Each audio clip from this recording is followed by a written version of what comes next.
સુરતમાં fire NOC વગર ચાલતી શાળાની માન્યતા રદ કરવામાં આવી છે। સુરત જિલ્લાની 3 શાળાની માન્યતા આખરે રદ કરાઈ। માંગરોળ વેલફેર પ્રાથમિક શાળાની માન્યતા રદ। આ ઉપરાંત પાલોદ સંસ્કાર વિદ્યાલયની માન્યતા પણ રદ કરાઈ, ત્યાં પણ ફાયર એનઓસી ન હતી। સાથે પલસાણાની સંસ્કાર વિદ્યાલયની માન્યતા પણ રદ કરવામાં આવી છે। જિલ્લાની 17 સ્કૂલનું ઓફલાઈન શિક્ષણ બંધ કરવામાં આવ્યું। મનીષ જોડાઈ ગયા છે। મનીષ, કેટલી સ્કૂલોમાં આ પ્રકારે કાર્યવાહી કરવામાં આવી છે?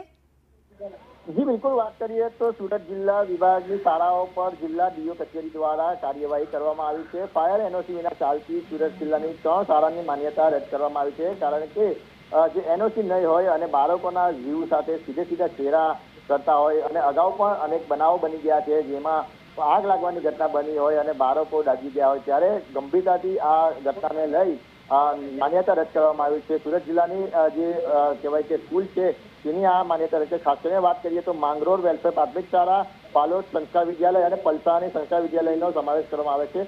જિલ્લાની અન્ય 17 સ્કૂલ છે તેનું ઓફલાઈન શિક્ષણ પણ બંધ કરી દેવામાં આવ્યું છે। જે શાળાઓએ સરકારને આદેશને અવગણાવે છે તેમની સામે કડક કાર્યવાહી સ્વરૂપે આ માન્યતા રદ કરવામાં આવી છે।